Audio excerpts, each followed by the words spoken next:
know me, it's your boy Craig, aka the MIC, and welcome back. Finally, we are back. This is episode 10 of your favorite weekly wrestling roundup podcast, calling the spots, the podcast where I take the news that's going on in professional wrestling week to week and I give you the roundup of it.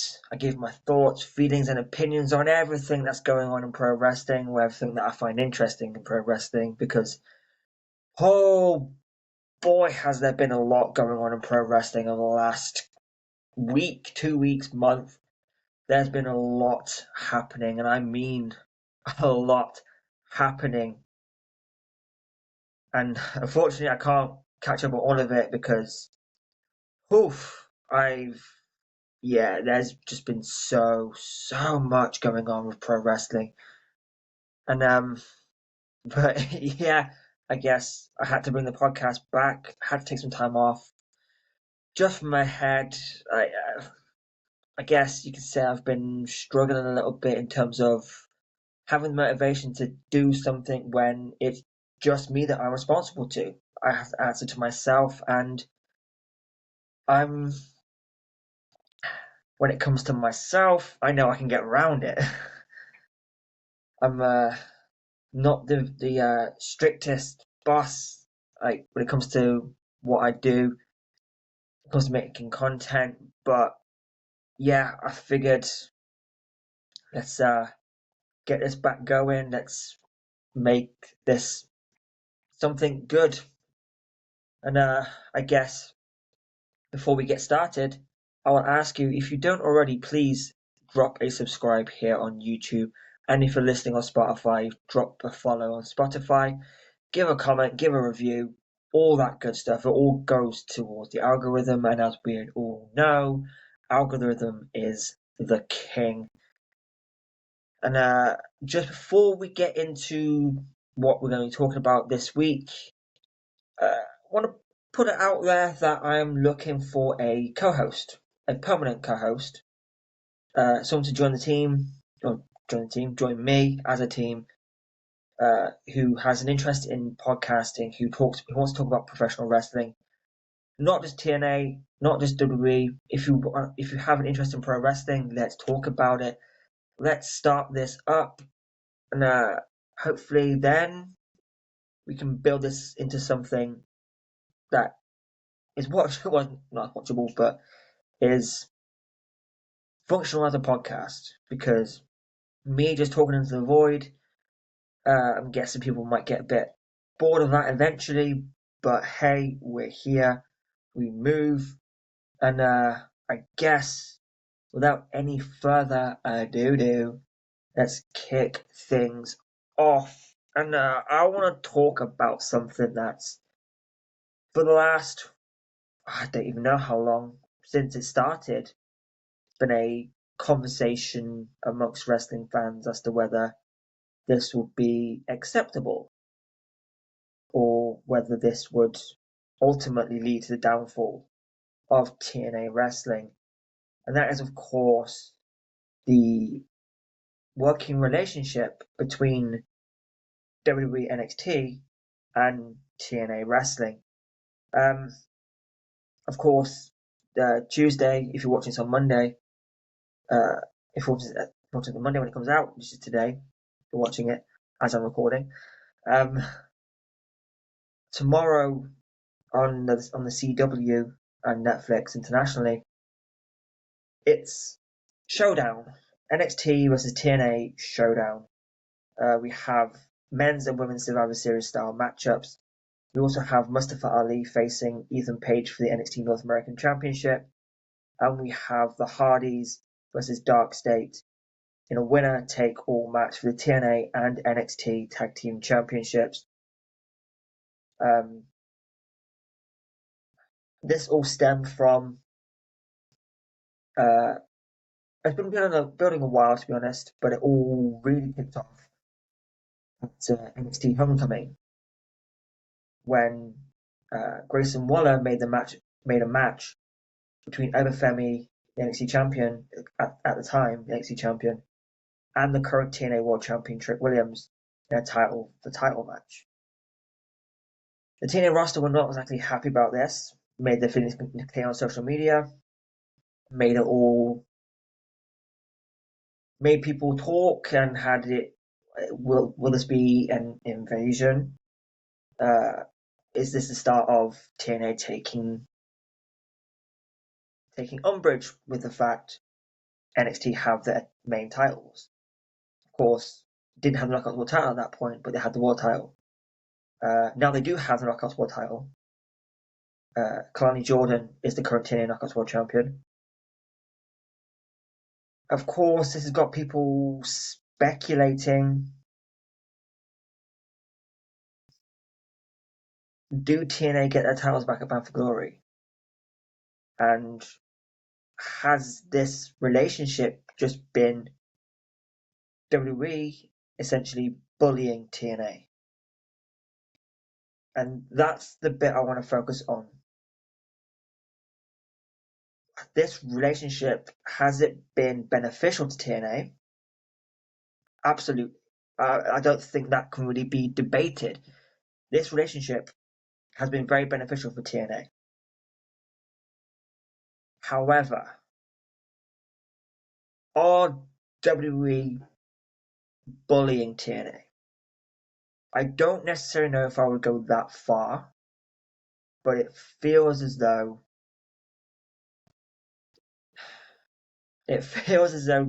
NXT and WWE feel as though they can just take what they want from TNA. Now I know TNA have to agree to this, and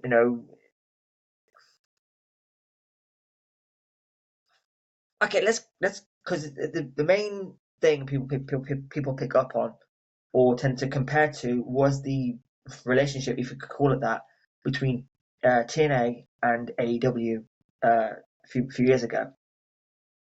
Moose said this has been more of a relationship and more beneficial to TNA than the AEW one was, and I wholeheartedly agree. Kenny Omega won the TNA World title, the Impact World title at the time, and was barely there, was barely on TV. No one from TNA went across to AEW unless, it's Dion Purrazzo went over just to drop the Ring of Honor Women's Championship, and then left TNA a few months later and signed. W. Morrissey, Big Bill, Cass, whatever you want to call him, went over, had a match, and then signed for AEW a few months later. The Good Brothers, yeah, they were on AEW TV quite a bit, but it never really felt like they were TNA. It felt like they were the Young Bucks friends of the Elite, which is topic for another day if I can be asked to talk about AEW. But so it feels more beneficial. I think that mainly. It's mainly because of the reach that WWE have. If we're being completely honest, you get to see the TNA World Title on Netflix. That's really really sick. You're getting all this exposure for TNA. I don't necessarily know if it's transferring to viewership, but all I know is it's certainly going to help TNA get a TV deal, which is what this is about essentially. Because it's definitely not transferring into subscriptions for the TNA Plus app. Now, do I think NXT are trying to take control of TNA?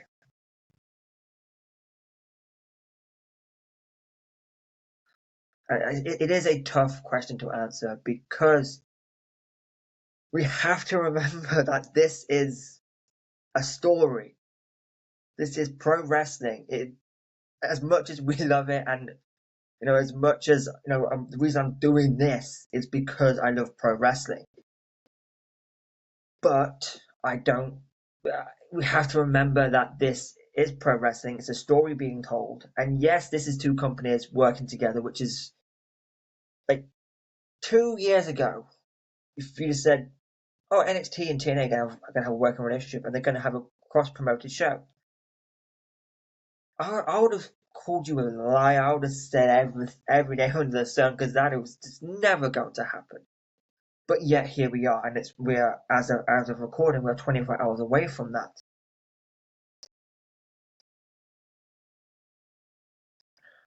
So it's one of those things where, oh,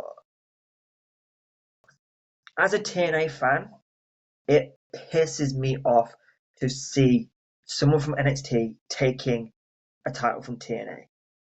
I'll go back to Victory Road when Kalani Jordan won the Knockouts World Championship after Ashby Elegance relinquished it at Victory Road. I don't think we needed to crown a new champion at Victory Road when we're 2 weeks away from Bound for Glory. Now less than it's the final. This is the week of Bound for Glory. We didn't need to have someone win the title. You could have had the Battle Royal at Victory Road, added more knockouts to it, and the winner of that faces Indy Hartwell at Bound for Glory. I don't think we need to crown a new champion. Now, on the opposite side of that, I do see why they did it, because they're really pushing Indy Hartwell to be the next Knockouts World Champion and will win at Bound for Glory. And even though it's Kalani Jordan, and it's not, again, that sounded wrong. That sounded bad, but not in that way. Kalani Jordan,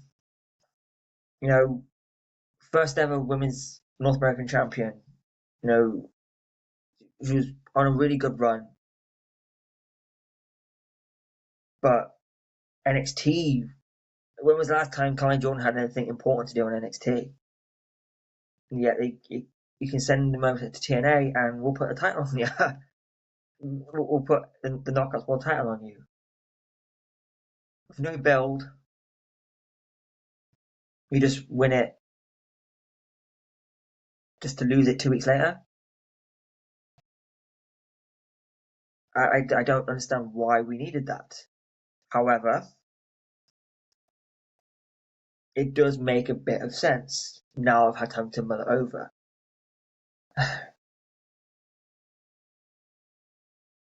And on the point of Trick Williams, I don't like Trick Williams. I and I don't think he's that good. However, I feel like his work as TNA World Champion has been really good.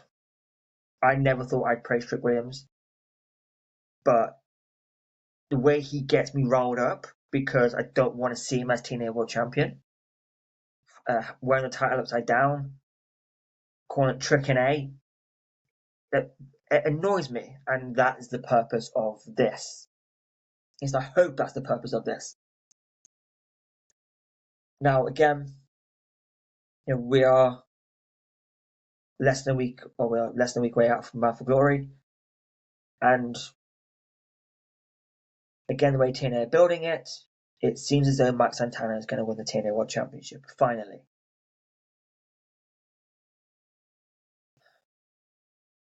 But my other concern comes from the TNA president, Carlos Silva.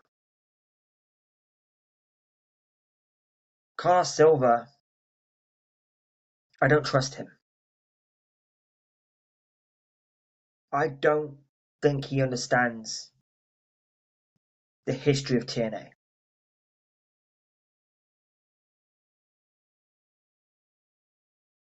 And yeah, I'm very concerned, especially over his latest comments, that he'll be fine and willing to sell TNA.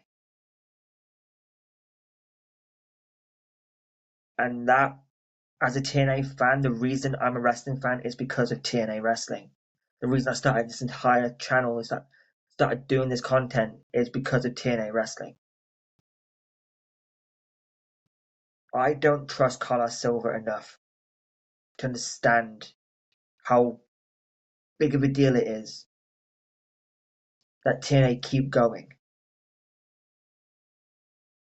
I don't trust Anthem. When you fire Scott D'Amore, when you fire Gail Kim, when you fire Josh Matthews, those three people were ready to fight for TNA. Those three people care about TNA. And because they don't agree with the things you plan for the company, they get fired.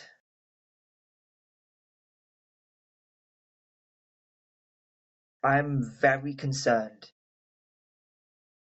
that Carlos Silva will sell TNA wrestling to potentially WWE. Now, I know these rumors have been floating around since TNA began. These rumors of WWE coming to buy TNA. Since day one of TNA wrestling, people said WWE will buy TNA. And when you had Jeff Jarrett there, when you had Scott D'Amore, when you had Gail Kim, Josh Matthews, I always felt like they would fight against selling TNA.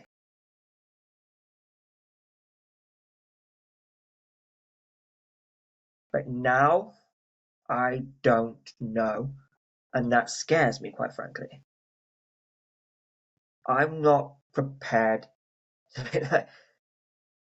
for the sale of TNA wrestling to WWE.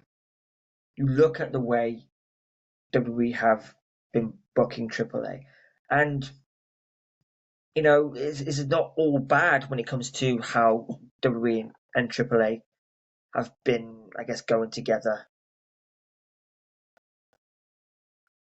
We've got the Worlds Collide stuff, which it's been really a lot of fun, and to an extent, AAA still get to run how they would normally run. It's just very heavily influenced by WWE wrestlers now. But what does that mean when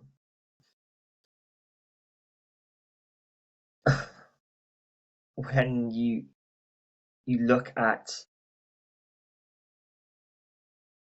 the the fact that AAA, their biggest show of the year from Triple Mania, WWE put on YouTube for free. No pay-per-view buys for AAA. I mean, I'm assuming they were in Mexico, but I don't imagine many people pay for it.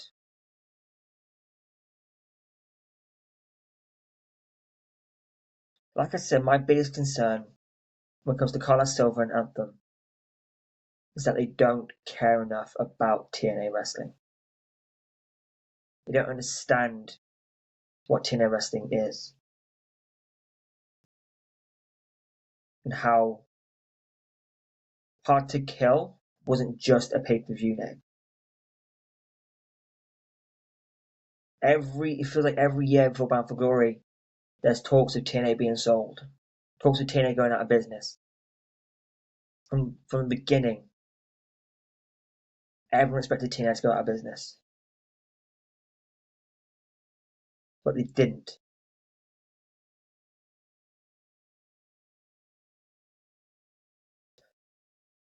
But to go back to my earlier point, are WWE bullying TNA? I think we'll get a better view of that tomorrow at Showdown. I feel like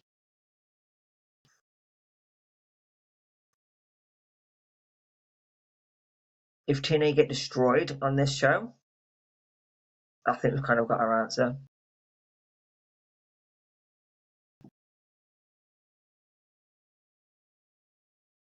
But like I said, I don't see enough people backstage in terms of the booking team, the management team. I don't see who's willing to fight for TNA. Tommy Dreamer is a possibility. Santino potentially. But beyond that, I don't know who's going to fight for TNA. But I guess we'll have to wait and see on that front because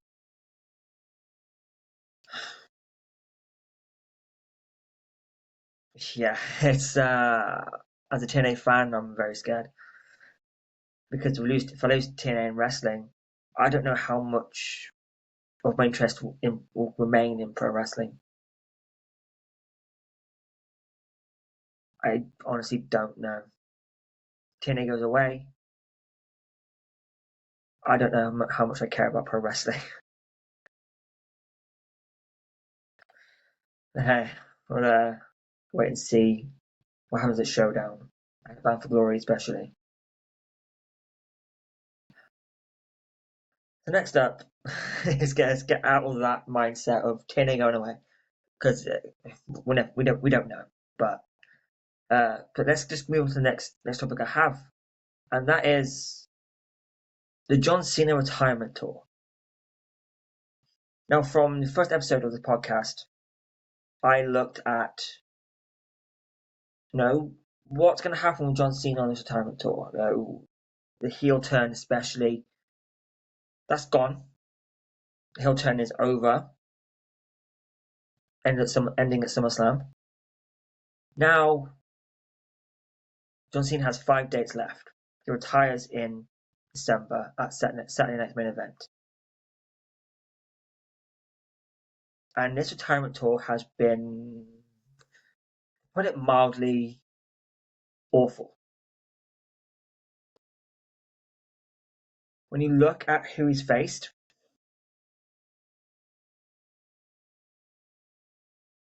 it's very much meh. I mean, and obviously the talk is that Cena just said to Triple H and the rest of the booking team, "You decide who I face. This retirement tour is in your hands. So how much say does Cena have over who he's facing?" I think he's John Cena and has a very good idea of who he's going to face. Of course, he's had Cody Rhodes a lot. Um, Logan Paul, which again, that was a good match. I don't like Logan Paul, but it was a good match. CM Punk, again, but he hasn't really faced anyone that's that WWE see as one for the future. You think Dom Mysterio would be on that list, and he still could. He still could, but I don't know. Of course, he's facing AJ Styles at Crown Jewel on Saturday, and for me, AJ Styles might be John Cena's greatest rival. You can disagree with me in the comments, but that's my opinion. He's certainly top 3. Maybe that's a thing for another day before the time it's for the final match for Cena. We'll discuss his greatest rivals. Maybe we'll get a guest on. Who knows? Um, yeah, there's that with the retirement tour. There's there's a big list of people who we thought John Cena would face in this tour and his final run.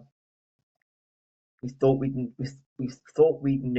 know who he'd be facing. A lot of people haven't been anywhere near Cena. Of course, he had a great match with Sami Zayn on SmackDown before that was ruined by. Do I have to say it? For the dude, he's going to be in the zeitgeist quite a bit.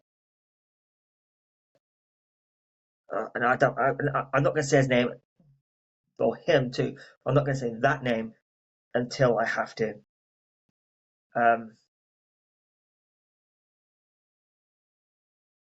but of course, there's from the beginning of this retirement tour, one name's been mentioned, and that would be Joe Hendry. Does Joe Hendry face John Cena in his retirement tour? Now, yes, technically Joe Hendry is a TNA contracted wrestler, but he's basically an NXT guy now. Spends a lot of his time there. He's on there every week, and it looks like his final match will be on Thursday for TNA against Eric Young in a no DQ match. And we phase Joe Hendry out of TNA and for him to begin his run in NXT. So does Joe Hendry face John Cena? Joe Hendry's been asking for it from day one since Cena announced his retirement tour. But does Joe Hendry get a match? Is Joe Hendry's final match? That seems to be a rumor currently. Does Joe Hendry get John Cena's final match? If they are going to build Joe Hendry into a WWE guy, it could make sense. But then beyond that, who actually knows? Because this Cena tour has been, as I said, to put it mildly, crap. And I just don't know.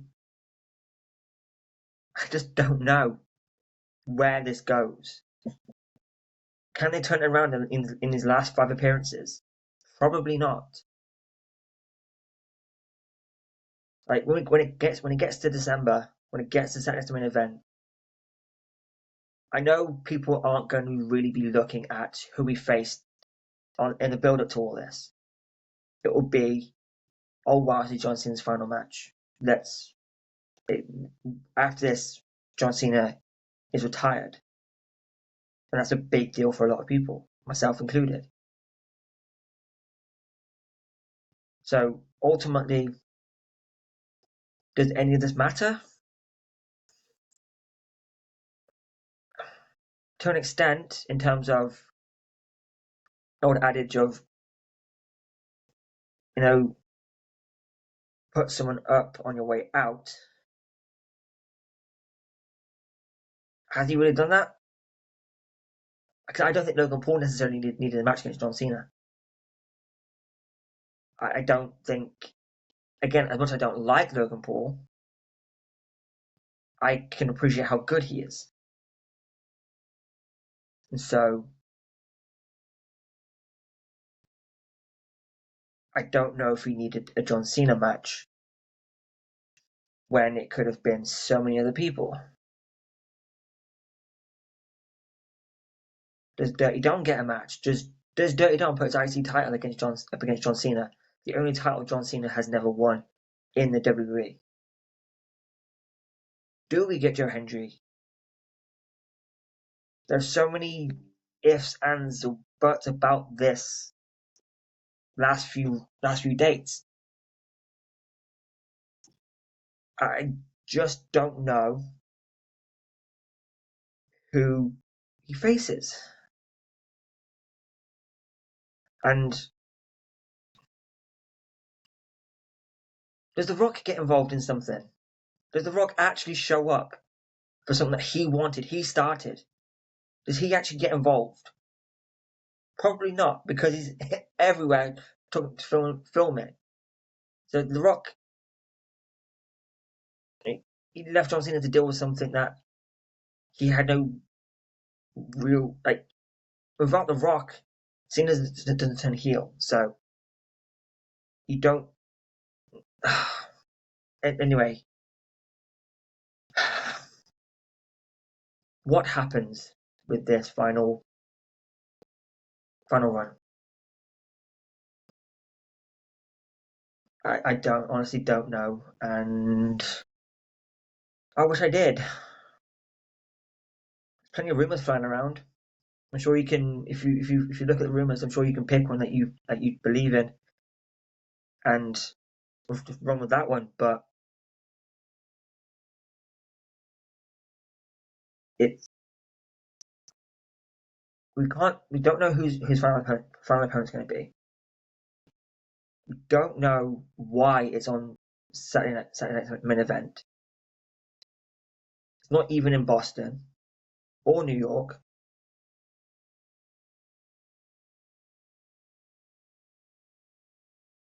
It's happening in Washington. Why does John Cena's last match happen at Saturday night's main event?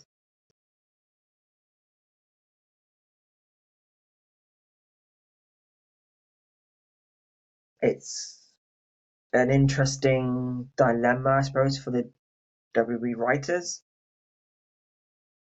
What happens here? What happens here? But again, like I said, get involved in the comments and let me know. Does this last few dates ultimately matter when it comes to John Cena retiring? Like, are we gonna look at this last year of, oh wow, Cena faced this person on his retirement tour, or are we gonna look back at the matches with Edge? Are we gonna look back at the matches with JBL, Rey Mysterio, Shawn Michaels, Triple H? Are we gonna look back at his matches with Umaga, Bobby Lashley, AJ Styles? Are we gonna focus on just this last run or his entire career? So does it ultimately matter? I'm sure as a fan, I know personally as a fan, I wish we'd gotten a bit more in terms of exciting matches we're looking forward to. Because there's been a few John Cena matches where I haven't been that bothered. It's for the nostalgia of seeing John Cena, like not missing a John Cena match or a return whilst we still can see him, literally. I don't know. Let me know, because the more I think about it, the more I think maybe it doesn't really matter. Maybe it's just it has to be a big opponent, but ultimately this retirement tour has been a tiny, tiny part of the legacy of John Cena. A tiny, tiny part. He's done everything besides winning the IC title.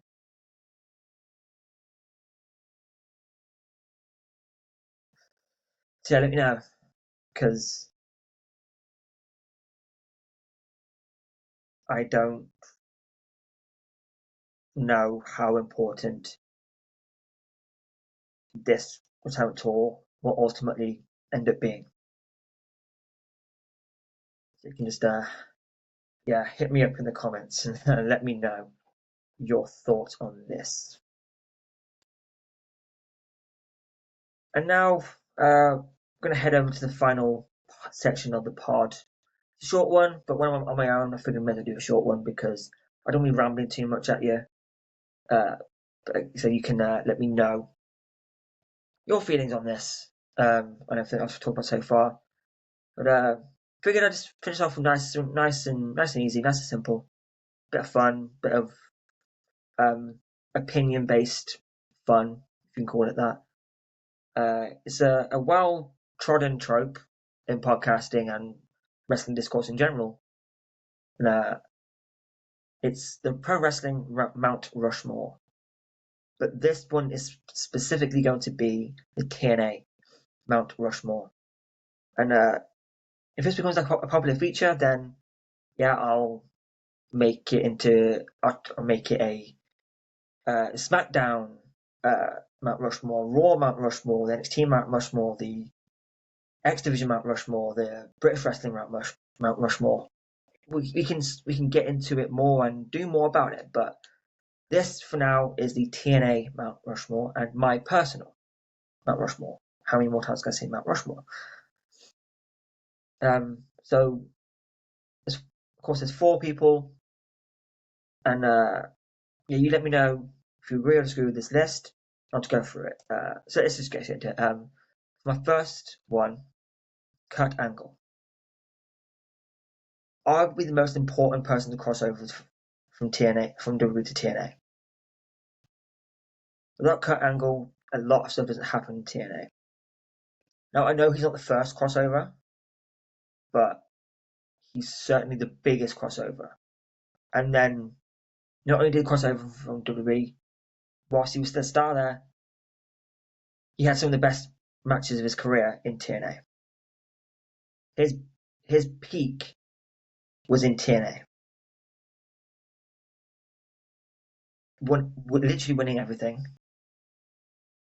Angle all belts. Having matches with Samoa Joe, having matches with AJ Styles, having matches with Abyss, and like the tag team of AJ Styles and Kurt Angle was fantastic.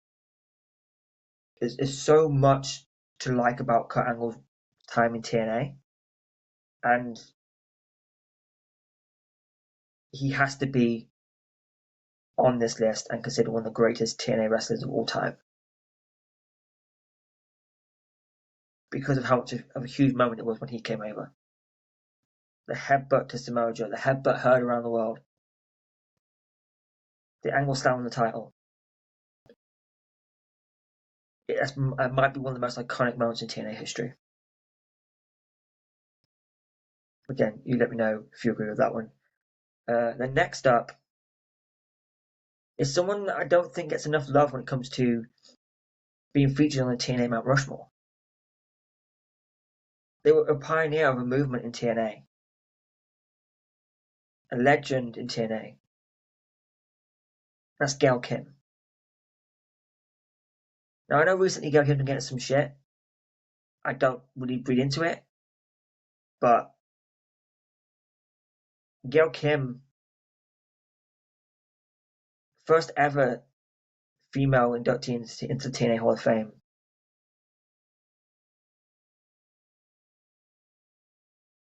She deserves a lot more credit than she gets. One of the biggest rivalries in TNA history with Awesome Kong. They competed in a tournament to crown a TNA the TNA World Champion.